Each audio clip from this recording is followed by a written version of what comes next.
Informed Choice Radio, episode 216 with Guy Standin, Basic Income and How We Make It Happen. The first reason I give for supporting a basic income is it's a matter of social justice. If you think of wealth being social in character, then you could see a basic income as a sort of social dividend. The whole claim, the premise of austerity is based on a lie. Britain and all European countries have moved in the last 30 years strongly and remorselessly towards more means testing of benefits.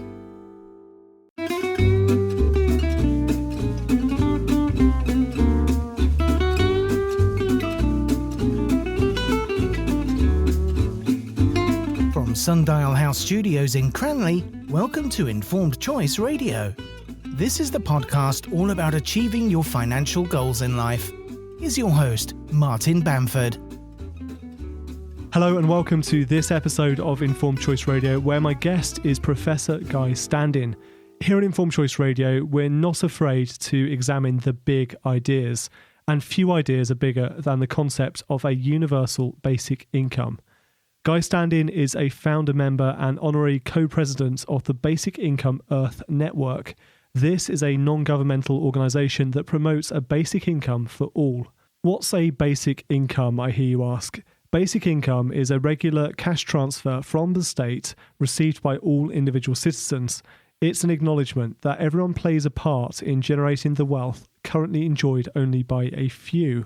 Political parties across the world are now adopting it as an official policy, and the idea itself generates headlines every day.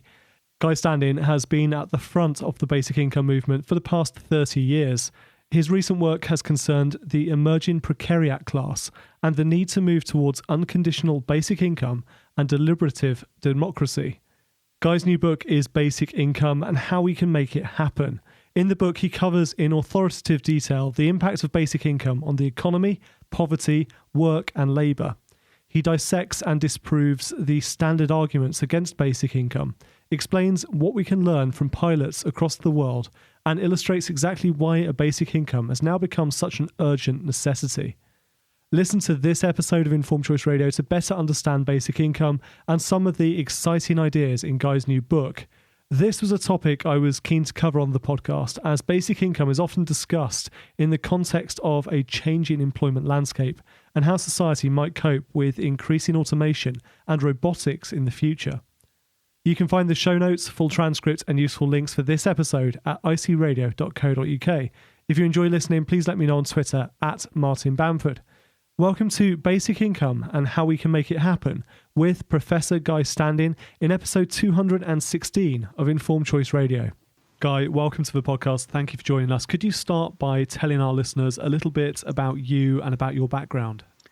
Yes, first of all, it's nice to be talking to you. I'm an economist with a PhD from Cambridge, and for many years I worked in the United Nations. I was director of programs in the International Labour Organization, and for over 30 years I've been one of the leaders of the Basic Income Earth Network, which we established in 1986. And it's basically an organization which has been doing research into the feasibility and desirability of introducing a basic income as part of social policy. And we've been doing pilots in Africa and India, and I've been advising on pilots in California and Finland and so on. So it's been a passionate concern, and I've just produced a book summarizing all the research called Basic Income and How We Can Make It Happen, which is coming out on May the 4th. Fantastic. So basic income has been in the news a lot recently. It's an interesting policy, I think, becoming more relevant these days because of inequality and because of the threat, I think, of people's jobs being replaced by robots. And we'll come on and talk about that. But could you start by defining it? What is basic income? Yeah, I think it's a very important starting point because a lot of people are talking about it without realizing that quite often they're talking across purposes.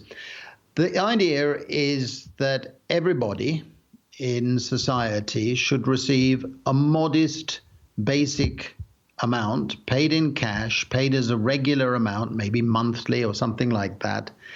It should be a right and therefore not withdrawable, unlike means-tested benefits that are paid out by governments. We'll come back to that.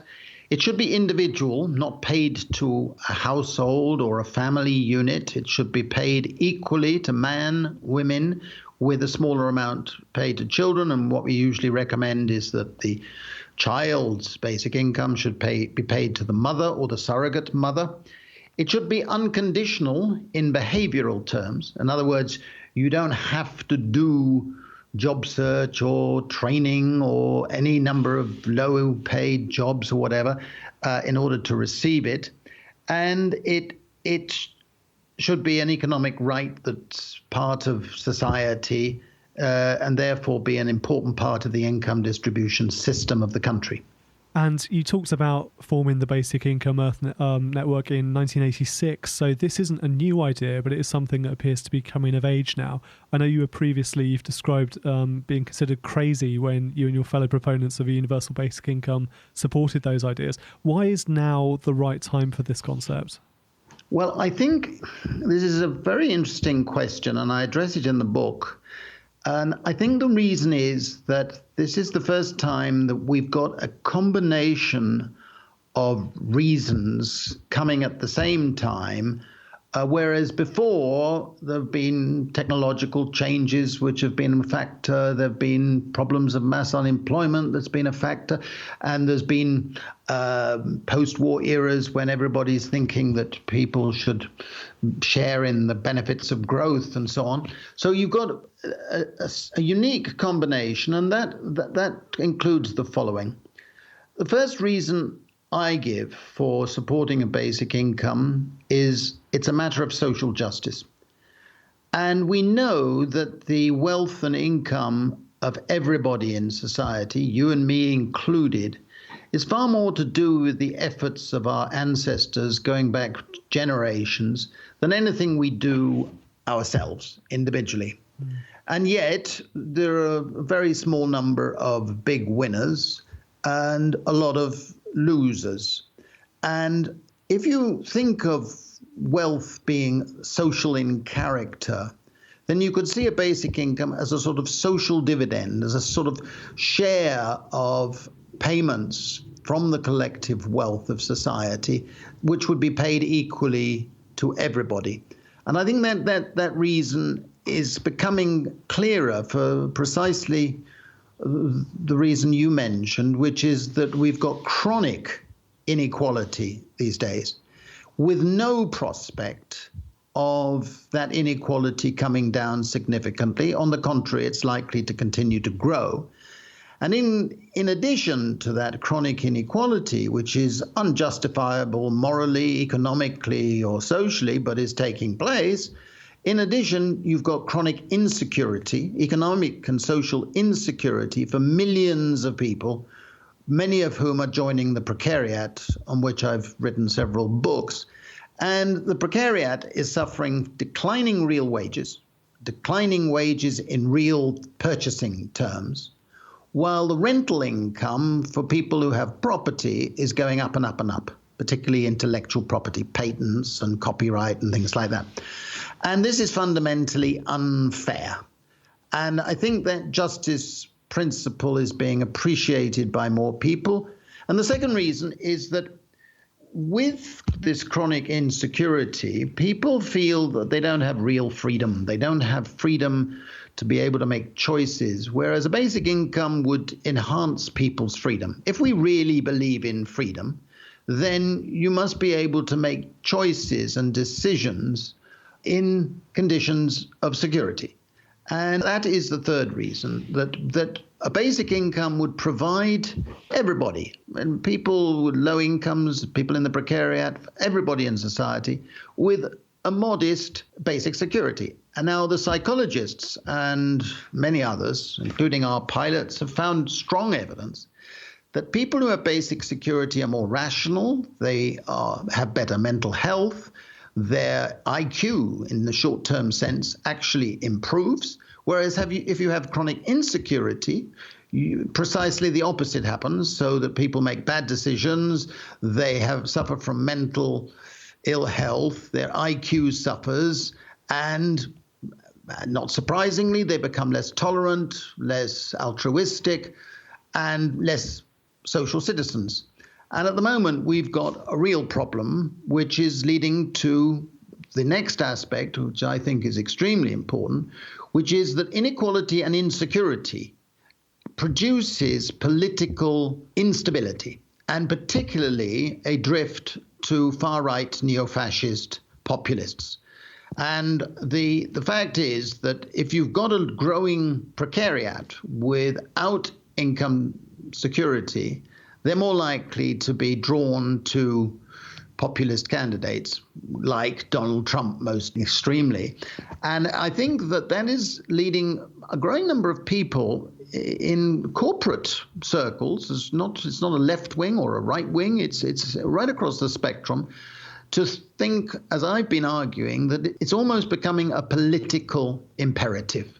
We've got to change the income distribution system, and unless other people have got a better idea how to do it in the realities of globalization, then a basic income is the best option to take. And that leads to the final reason, which is very popular at the moment, which is the march of the robots.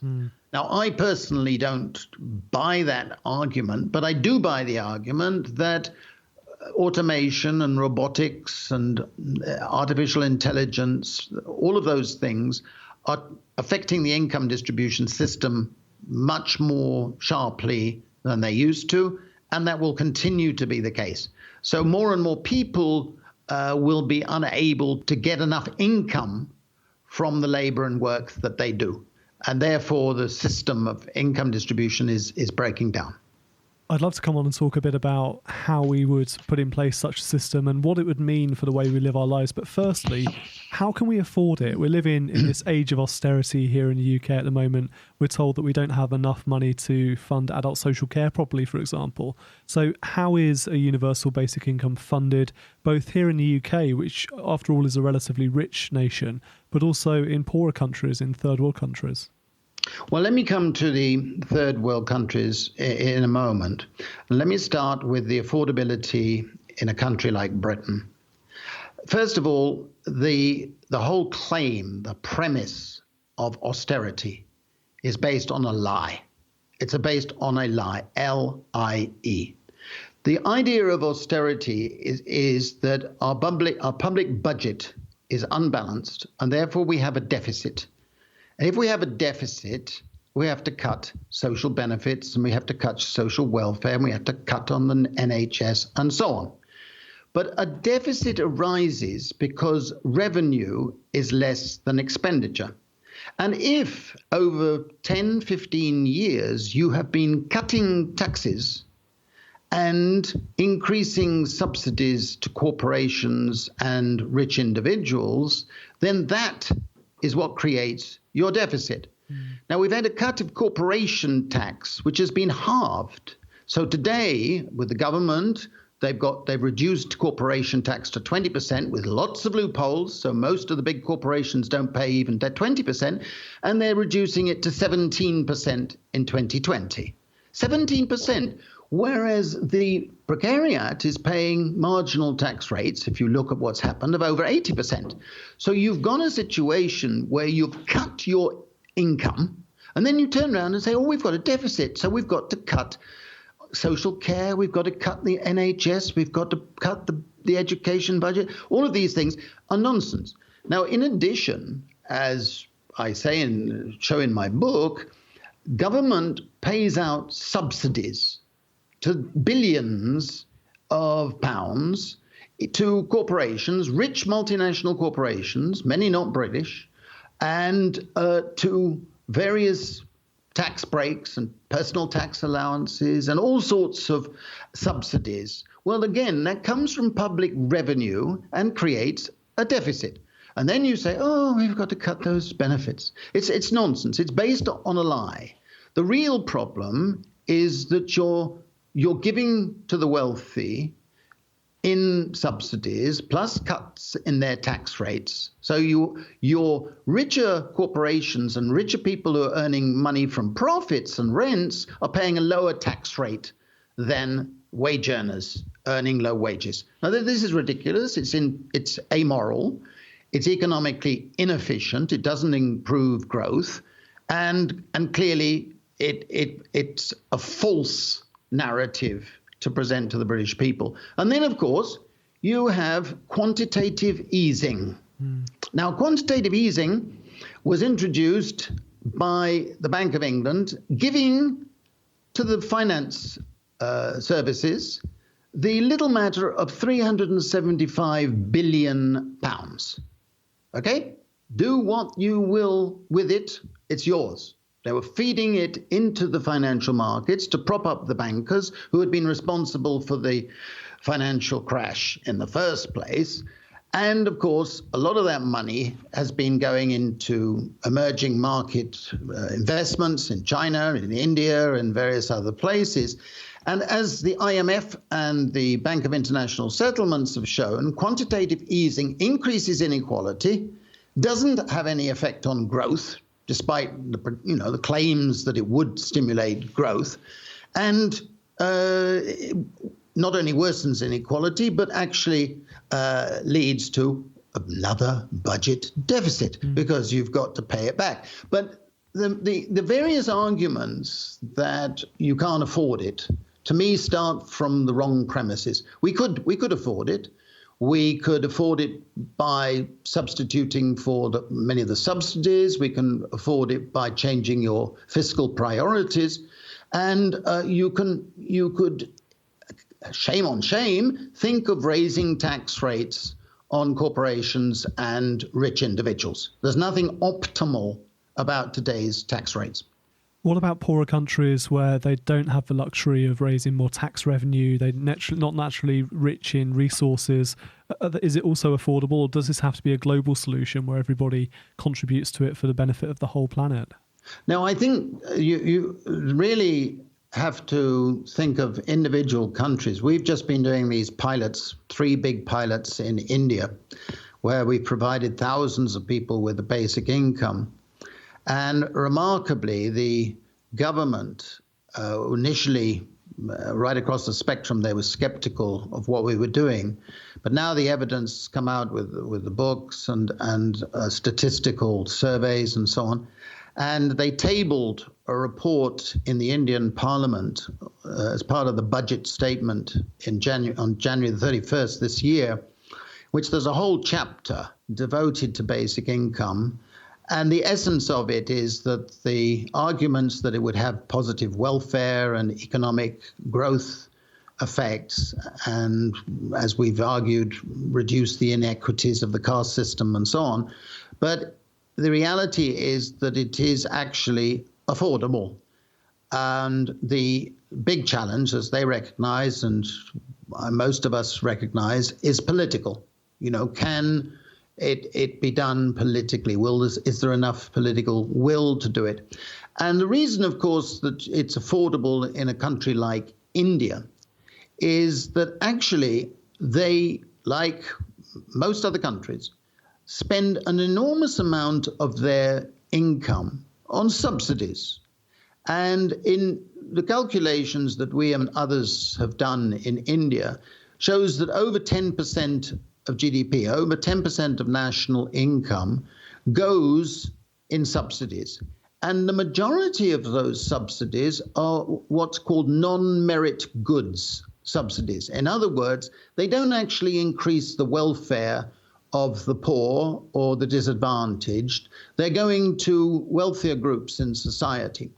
They have in India a public distribution system, PDS it's called, which subsidizes rice, wheat, sugar, and kerosene for the poor.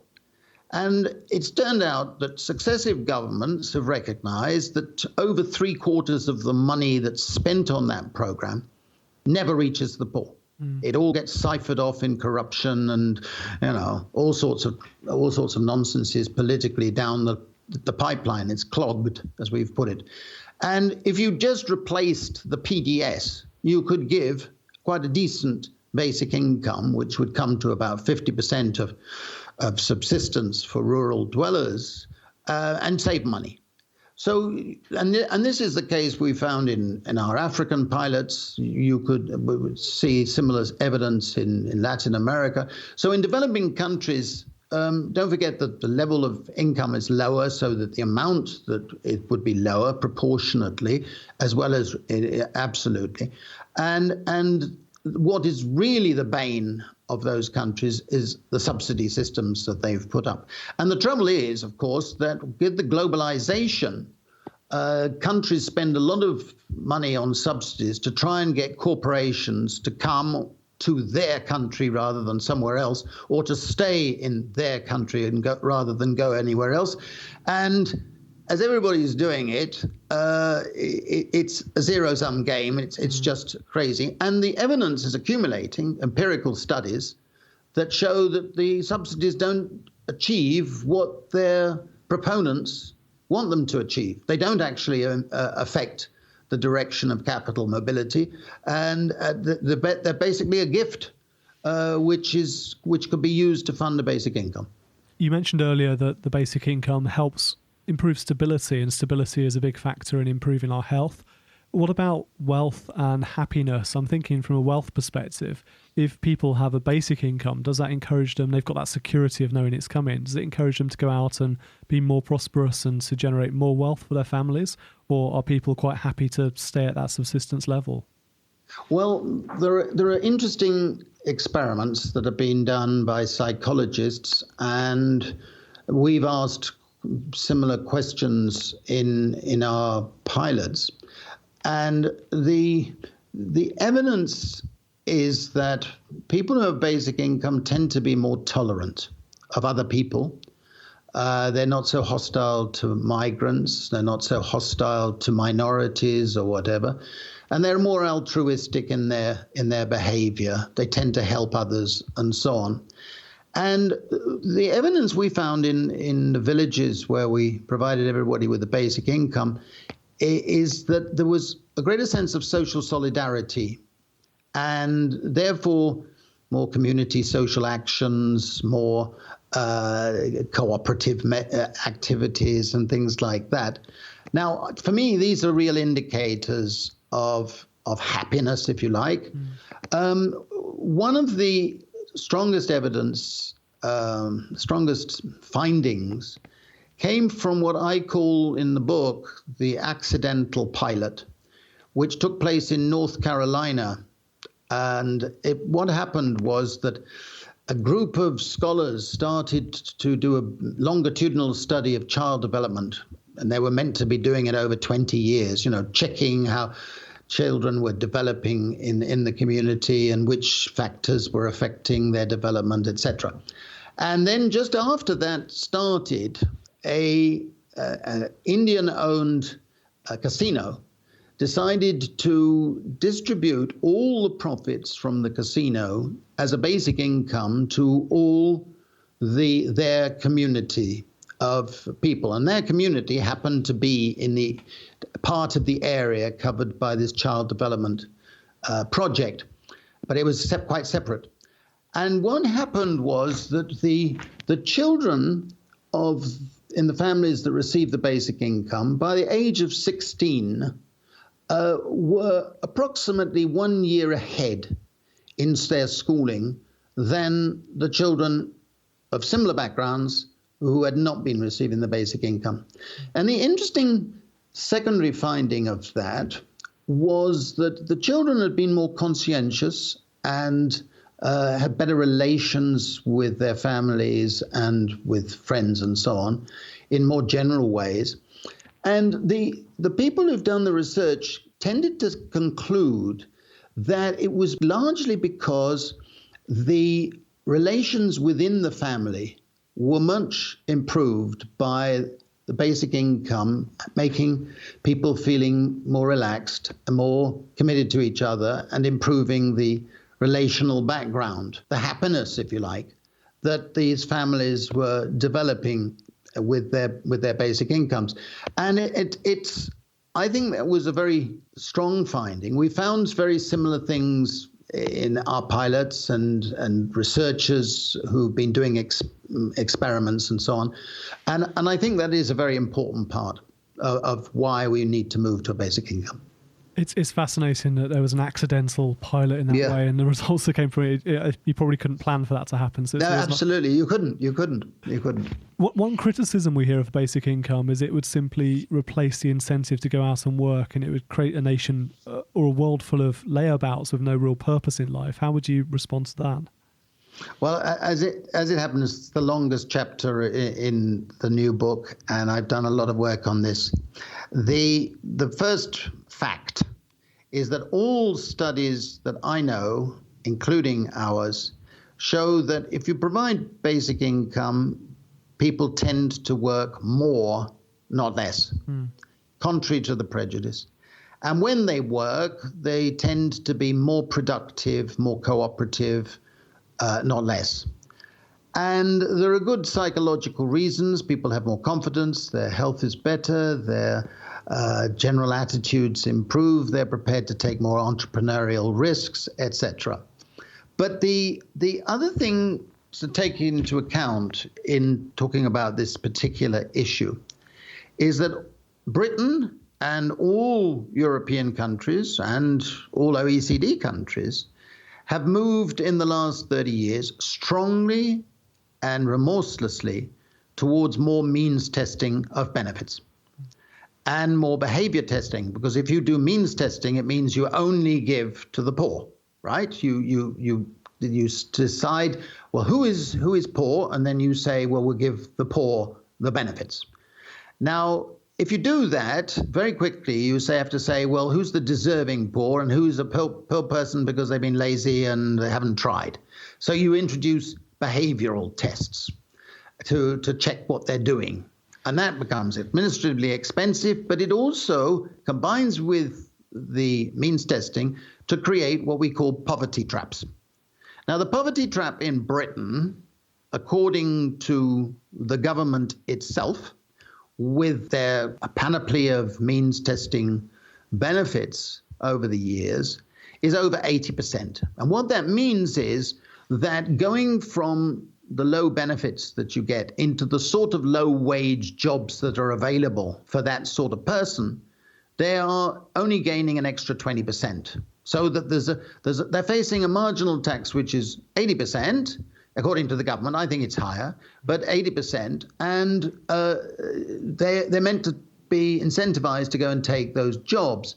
Now, if the middle classes and the salariat had tax rates of anything remotely like that, you would hear the demonstrations all over the place.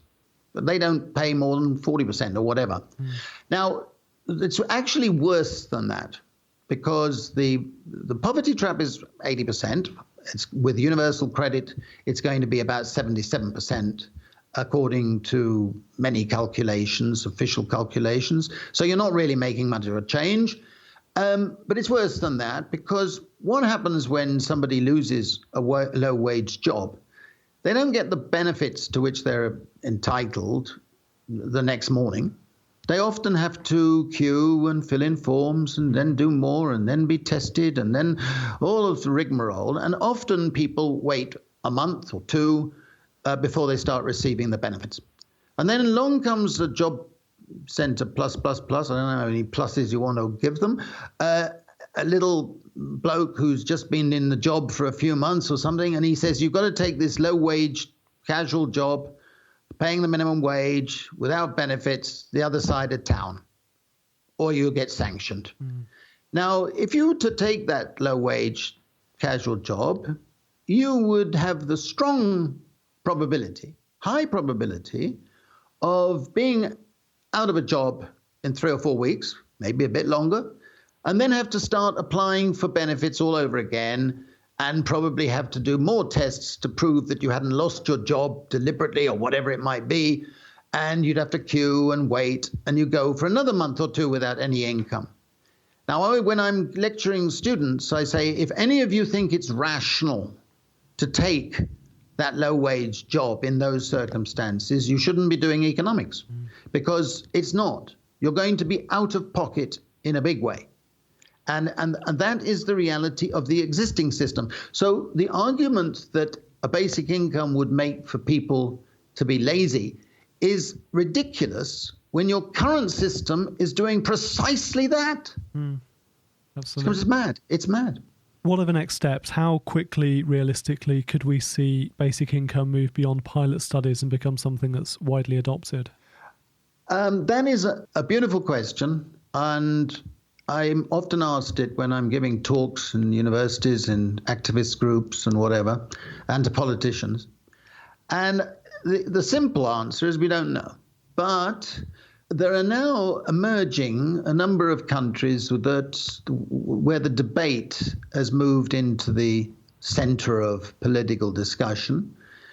I have a sneaking thought that Canada might be a good candidate. I have a sneaking thought that India may well find that various states do it. I have a strong feeling that one of the small Scandinavian countries might have the courage in the next 2 or 3 years. They certainly could afford it, and they certainly have got the administrative infrastructure to do it. It could happen in Scotland, where there's a lot of positive feedback on it at the moment within the various parties up there. It is something that could easily take place in a country which is suddenly faced with the dangers of populism, making for a coalition in the middle to say we've got to arrest this trend. So, while we don't know the answer to your question, and it's a very good question, I think I can see that there is scope in a number of places that would lead in that direction. Certainly a number of African countries, given their low incomes, if they were given aid in a proper way, they could introduce a basic income, which would have the wonderful effect of discouraging distress out-migration in desperation. So there are a number of possibilities, and the simple fact is that it's now a mainstream subject. And I think the big success will come when we exert enough political pressure on our politicians. Well, we'll watch this space with interest. Guy, thank you so much for your time today. Before you go, where can our listeners find out more about you online? How can they get in touch? And most importantly, how can they get hold of a copy of your book? Well, it's published by Penguin. It's called Basic Income and How We Can Make It Happen. It's a very good price, too. You can look up my webpage. It's www.guystanding.com, C-O-M. And I receive a huge number of emails from people who are interested in the precariat and in basic income and in rentier capitalism. So for me, it's an exciting stage, even though there are many politically depressing developments which are filling the news every day. We'll make sure we put links to the book and to your website in our show notes so our listeners can find that nice and easily. Thank you for your time. That's brilliant. Thanks very much, Martin. Thank you to Guy for joining me on Informed Choice Radio today. I'm really excited about the prospect for a universal basic income and believe this is an innovation that will become fairly widespread in the near future. Judging by the success of various pilots that Guy mentioned in that interview, it's a system that works and can make a meaningful difference to society. What did you think about that conversation? Please let me know on Twitter @MartinBamford or in the comments section in the show notes for this episode at icradio.co.uk. That's also where you can find useful links and the full transcript for this episode. Before you go, I've got a small favour to ask. Please can you take just a minute to share this podcast with a friend by email or on Twitter, Facebook or LinkedIn? We would love to continue to grow the audience for Informed Choice Radio, and sharing this episode will allow us to bring you more excellent guests in the future. Thank you for listening to this episode, and thank you so much for your continued support of this podcast. Until next time, I'm Martin Bamford, and this is Informed Choice Radio. And remember, when it comes to your money, the more you know, the faster it can grow.